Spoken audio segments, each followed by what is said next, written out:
are more than 100 unique styles of beer, each with their own set of ingredients, process, guidelines, history, and experience. If you're a beer lover, an industry leader, or somewhere in between, a better knowledge of beer style will improve your life and your work. Welcome to A Sense of Beer Style, essential beer style training for those who want to lead in food and beverage. I'm Julia Herz. And I'm Jeremy Storton. We're advanced Cicerones, beer judges, home brewers, and we're excited to guide you through the vast and wonderful world of beer styles.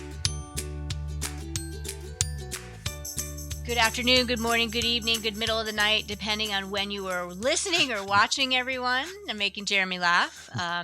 Thank you for joining us on Sense of Beer Style. We are in the American Strong Ale land for Beer Judge Certification Program 2021 style guidelines, usually one style at a time per show. And today, within that category of American Strong Ale, we're talking about Wheatwine, which is an exciting opportunity to get to know a style and a beer that you might not come across as often.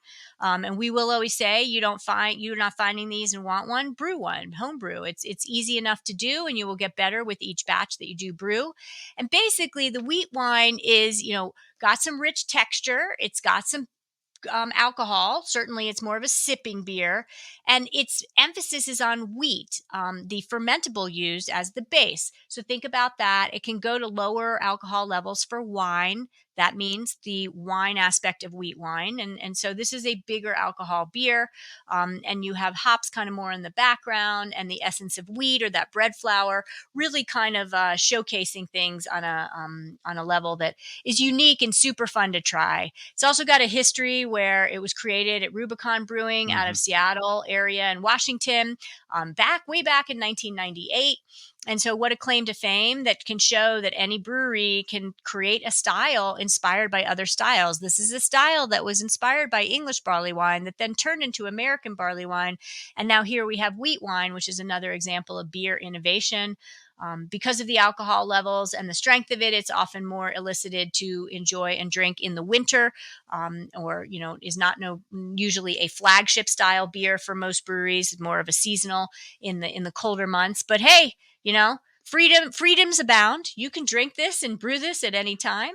And with that, Jeremy, why don't you help us through some of the ingredients so everyone really knows what goes into one of these wheat wine beers? Yeah, this is one of those things that for me is just really exciting because it takes someone who says, hey, what if we did this instead? Or a brewery makes a big mistake, like, oh, I didn't mean to add wheat to that grist. I thought you said ... and next thing you know, what comes out of that is like, well, that beer is awesome. Let's do that again. I wonder how many of those beers, how many of these styles started as a scientific wild ass experiment or just a flat out mistake. I would love for someone to share that. But so given this, we started with a barley wine, and someone said, hey, what if we did half the grist in wheat? So we're starting with 2-row pale malt just to get that base fermentable in there. But because it's a wheat wine, so we're using a minimum of 50% of the grist, 50% of the wheat of the recipe. And so it could be 50% or more. And if anyone has ever brewed with wheat, it doesn't have holes on it, doesn't have husks on it like corn or barley does. And so that's really tricky to brew with. It can gum up. You can get a stuck mash. It's a thorn in brewer's side. And that might be why we don't see a ton of these very often. But when we see them, just know that your brewer did a lot of extra work to make this happen and put this incredible glass in your hand. That's my quick PSA. But we're talking pale malt and 50% or more of wheat malt. Sometimes they will use some darker malts, some crystal malts, but we don't want these to be dark. We don't want them to be roasty. So that's rare or uncommon or quite judicious. The guidelines suggest any variety of hops is okay, and I would love to see this with some British hops. But if this is coming from America, then I would be surprised if it's not an American hop version of piney or tropical or berry citrus. The other thing about this too is because these are big beers, oftentimes they are aged on oak. So so we can add oak to that ingredient list because we might get some oak aromas, we might get some oak flavors, we might get some oak tannins in the mouthfeel. But this is, I think you mentioned this is a pretty easy beer to brew, minus the whole wheat and stuck mash issue. It is kind of simple. You just need a lot of it. You need yeast that can withstand higher alcohol. But let's get into the beer itself and let's talk about appearance. And I will add before I talk about appearance, Jeremy, that this is one of the exception beer styles in the BJCP style guidelines and most beer styles that allows for optional oak, as opposed to when you oak a certain style, most styles, if you do add influence of wood or add the beverage actually to the wood barrels themselves, it often creates the need to enter it as a wood or oak age barrel That's a beer. really good point. So it is a unique thing that some wheat wines you get that have been influenced by wood or oak and others have not been. So just a little nuance.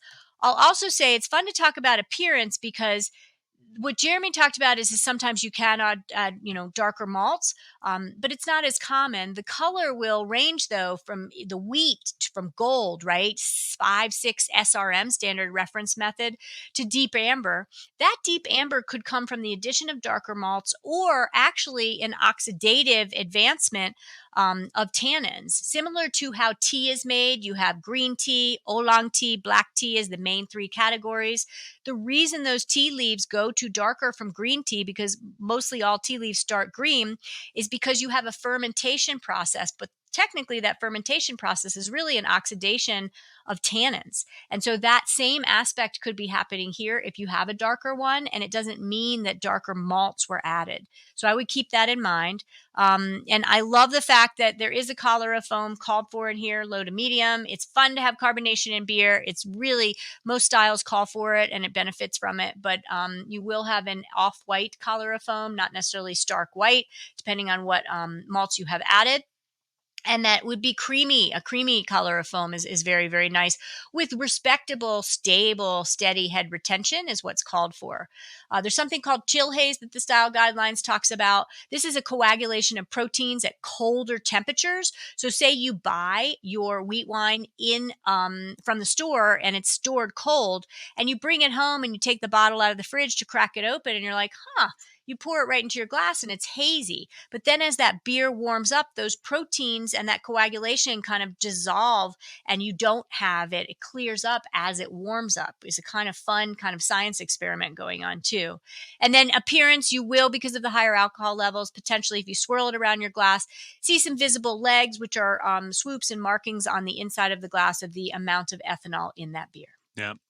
So when we start smelling our beer, when we get into this, I mean, it's a strong beer, it's a big beer. So we're gonna have on the low end a medium to medium high just malt presence. This is a malt forward beer, and not even gonna talk about balance. I mean, this is malt forward. It is balanced, so it's not a runaway train of sweetness, but this is just malt forward. So we've got this medium to medium high, uh, bready, beautiful beer, but there's a lot of wheat in it. Remember, and so that wheat can manifest in this like wet dough. It's going to kind of remind you of walking into a bakery before they start putting the loaves in the oven.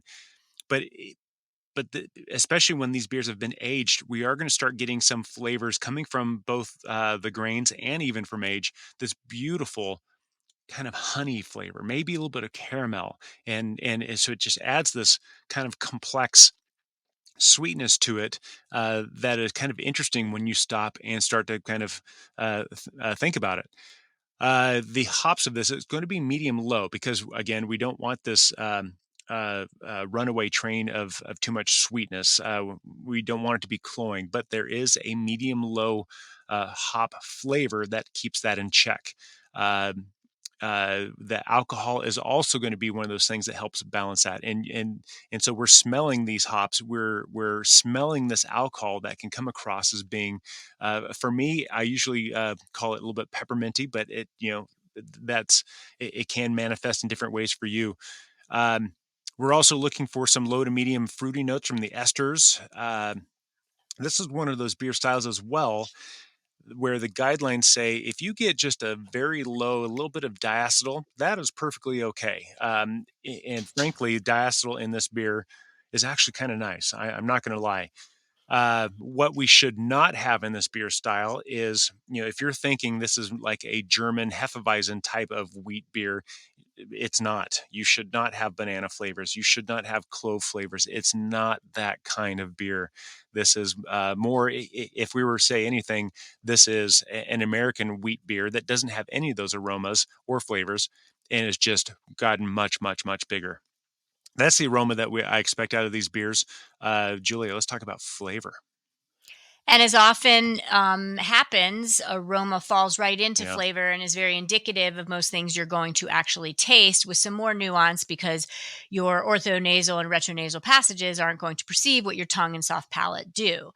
So you're looking for this beer to be really dominant and indicative of wheat malt, right? This is malted, converted wheat that is then ready and accessible by enzymes for sugars to be eaten by yeast and give you your alcohol. I know that's a mouthful, but basically you're looking for flavors of wheat malt, people, and wheat malt tastes like bread flour, right?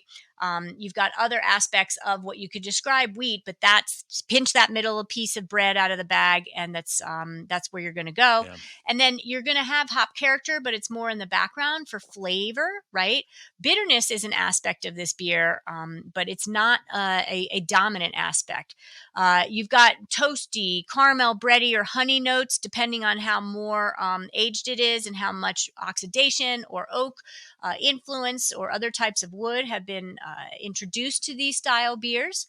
Low to medium hop flavor is kind of what I was after saying, and the basic aspect is you've got some fruitiness, right? Some medium to medium high fruitiness of the ale yeast. This is an ale, not a lager beer, traditionally fermented with ale yeast, and that is going to give you some fruity esters. Dried fruit character might even start to display, which is instead of those fresh, unripe or overripe or ripe, you've got the dried fruit, which kind of can go almost to like a think raisins, right? Think California raisins a little more advanced than say golden raisins, right? That's the essence of dried fruit that you might be getting. And then that bitterness is low to moderate, not dominant, but there in the background supporting your residual sugar and interplaying with the malt residual sugar. And you've got this beer that's definitely all about balance. That's what you want. And so what about the mouthfeel? Yeah, the mouthfeel. This is a really fun one because any beer that's brewed with wheat, it could be a beer that finishes dry, finishes clean, but just having wheat in it gives this perception of fullness, and that's just one of the things that wheat does in a beer. So therefore, this beer is also big and has a lot of residual sugar, and it has wheat. So this is going to be a medium full to full bodied behemoth of just a beautiful beer, and that's a lot of alliteration with bees, but it is this is wonderful thing. The guidelines use the term "quote unquote" chewy, and I don't love that word because Julie and I, we know what they mean, and if you're listening to this or watching this and you're like, yeah, I know what they mean, great, it's chewy. But if you're new to this and you're thinking, well, chewy, do I need a fork to drink this beer? No, when they mean by chewy is it just has this impression of fullness in your mouth. A better term that I prefer would be viscous. It just has a full viscosity. There's a lot for the sensory feel of your mouth just to think about. But the texture should be very velvety. I mean, you think about running your hands across velvet versus nylon, and this is going to be velvety. Carbonation, we're looking at low to moderate carbonation. Frankly, if for me, I like these beers with a little bit less. So I might be inclined to take a stir straw or something like that and stir it up to express some of that carbonation, kind of get that out of there. That's my preference, but you can do what you want. But we are also looking for, it's a big wheat wine. We're looking for this low to moderately smooth alcohol that just warms your palate. And as you sip it and you feel that warmth just traveling down toward your stomach, that is something that I expect out of any wheat wine that I drink. So that is mouthfeel. And one more thing, if there is if this is one of those that's aged on oak, then you might see some tannins pop up there. You might see some astringency coming from there. It's not coming from the hops; those are minimal. It'll come from the oak, if at all. It doesn't have to be there. It's not even listed in the BJCP guidelines. But from my experience, if it's on oak, you might get some tannins out of that, and it's great. So that is our mouthfeel. Let's talk about the styles and what they compare to. And it's going to bring us to two main style categories to Mhm. compare to. It also is a great example of if you're trying to calibrate for beer studies, especially in testing situations, on how to identify fermented converted right wheat, right, that has become malt, wheat malt. It's going to be different if you were to have this next to an American barley wine and then the wheat wine. And the style guidelines talk about this. It's more than just a wheat version of an American barley wine, Yeah. right? Because the pale malt in that American barley wine has more complexity, lots of nuance with everything from caramel to cashews to what those types of fermented barley is going to get you to. Where wheat is more of a delicate backdrop, so you're going to get a bigger expression of hops used. You're going to get more nuance and expression from the esters from your ale yeast. So it's not apples to apples per se, but its closest cousin Or certainly ales to is. ales. Yeah, well, okay, That's there the you thing. go. And its closest cousin is certainly an American barley wine, but it's not going to be as hoppy. And it's just got more nuance and delicacy, I shall say.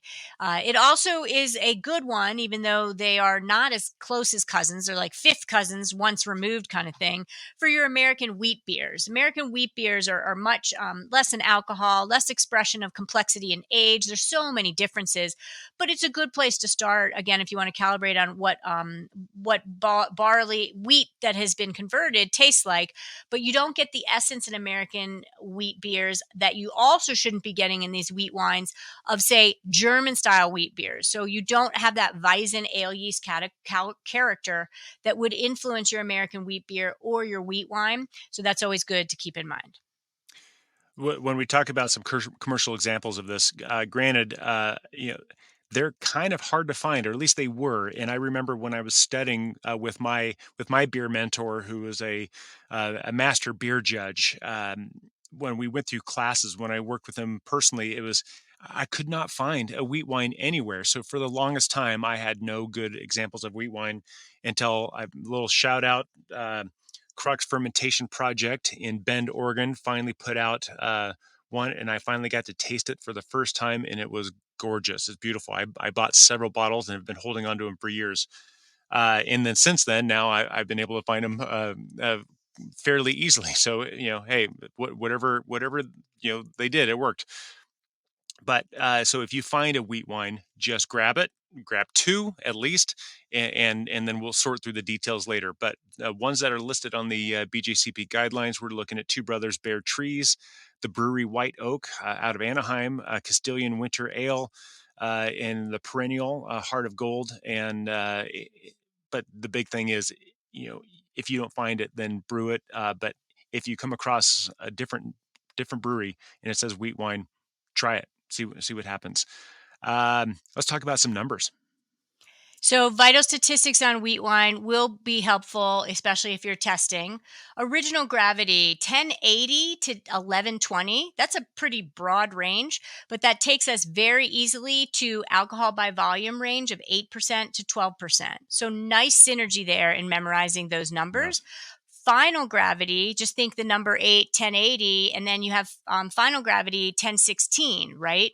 8 and 8 is 16. So it starts the range of final gravity 1016 to 1030. Now, 1016 is not a drier beer at all, but 1030 is a much heavier residual sugar laden style beer. So a pretty big spectrum of that 1016 to 1030. And then international bitterness units are 30 to 60.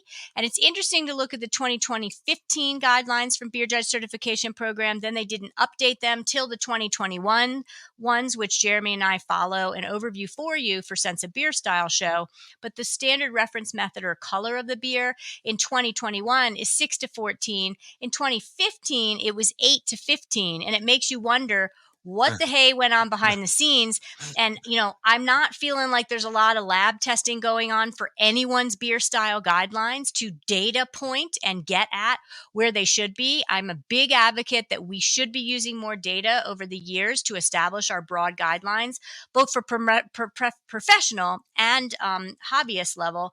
But we're just simply not. So I don't really know why it changed a point or two there. But 6 to 14 is a big range. Let's remember 6 is dark gold. 14 is definitely getting up to copper. And so you can have a broad spectrum of visuals. So don't think wheat must be lighter color. Don't get stuck there. Go by taste and go by what your senses tell you first. And this is a great example of these are guidelines. These are not rules. These are not laws. Here, here. If you find a wheat wine that and the stats are outside of this range, drink it, Right, right, note right. it, and move on. And I'll add just some for the folks who don't speak SRM or original or gravity for the European Brewery Convention or EBC. We're looking at 12 to 28, still within that color range. They just effectively doubled their numbers. And when we translate original gravity to original Plato, we're looking at 20 to 30. Final gravity translates to final Plato of about 4 to 7.5. And so for anyone who uses those numbers, then at least we're all speaking fairly the same language. But let's talk. I'm going to talk about glass, and frankly, this is a big beer. I'm not going to drink pints of this at a time. At least I ought not to. So I really want this in a snifter. I want a 10-ounce pour. If I need a little bit more, I can always get it, but I want to start with a 10-ounce pour just to keep it straight. But I want a snifter. The thing I love about a snifter is just the shape of that glass. Even a stem tulip would work, but the shape of the glass, it's almost like a jet engine, and it just focuses all those volatiles to my nose so that I can smell this. And if I can smell this, I'm going to enjoy this. The reason why I want stemmed is if this beer is a little bit cold, if you just pulled it right out of the fridge and it's 38 degrees or 4 degrees Celsius, that's too cold for this beer. I'm going to say thank you. I'm going to be polite about it, but I'm going to hold that beer by the bulb and I'm going to warm it up myself in my hand because I want that to get up to, frankly, I want this on the upper end of that scale. I want it closer to 50 degrees Fahrenheit or 10 degrees Celsius because the volatiles, the flavors, the aromas all start to express themselves in more bigger, more and more complex ways when this beer warms up. So this is definitely a warmer than colder beer for me. And please weigh in on this, Julia. But otherwise, let's talk about pairings. And I will go on an easy route, and its ties to wheat. American wheat beers, which this is a wheat wine, it's a different style, are commonly also fruited, right? So I do find myself wanting this with fruit. Peaches come to mind, and peaches are just such a great expression in a peach cobbler, peach pie, vanilla ice cream, peach cobbler esque, and then a wheat wine would be amazing. And I think you would have so much synergy with the pie crust, right? Which is made usually of wheat flour. So go with peaches, some kind of pie or cobbler or yay. And then, where you put white wines, which I think the wine world did itself a favor, but not a favor kind of thing. Life is like bittersweet. You know what I mean? Where you're going to put these wheated based beers are with kind of white fish, right? Just like you would say maybe with white wine. Now I know it depends on the preparation and the types of sauces, but white fishes, craftbeer.com, which my colleagues and us over the years have always contributed to, have smoked salmon or smoked trout. You want something that is going to allow this wheat wine to shine and not get barreled over. And so white fish in a Beer Blanc butter sauce comes to mind with capers and a wheat wine. Like, my God, I'm scripting my dinner right now. Yeah, right. So yeah, so there's a lot to work with here, especially because of the body and the weight. And you're not going to get too encumbered by the bitterness because it's lower bitterness than, say, an American barley wine. So yeah, have fun with that. What about you, Jeremy? For me, because this beer is so malt forward and kind of sweet, a balance towards sweet, I really like to play with contrast. And I think just the sweet and savory, the sweet and spicy. I'm looking at a charcuterie board, maybe with some peppered salami to get a little bit of the spicy in there, or maybe some Spanish chorizo that has a little bit more of a spicy pop to it.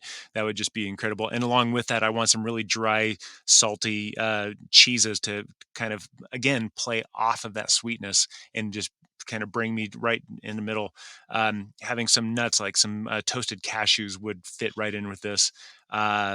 Again, I wouldn't ordinarily pull out a beer like this for an ordinary dinner, but if you give me some Thai food. I typically don't go spicy because it affects my palate. But with a beer like this, I could take wherever I like my spice. And you go to a Thai restaurant, and they ask you what level of spice. With this beer, I would take wherever I like my spice and go up one level, and it'd be totally fine. Yeah, same thing with Mexican food. I think this would add just a wonderful thing, a wonderful balance to that spiciness. And frankly, I would love this with a bready dessert. I love bread pudding. But frankly, this beer, I'm going to be a little bit irreverent. This beer, I don't want to waste. However, if I were willing to sacrifice some of it, it would be fantastic because it'd be fantastic to cook with because it's not very hoppy. The hops are not going to potentiate. If I had some of your salmon and I was grilling that in a pan, for example, I could pour a little bit of this beer over the top and just kind of create this wheat wine glaze over the top and maybe add some berries over the top. So I have this just sweet and peppery berry glaze over the salmon.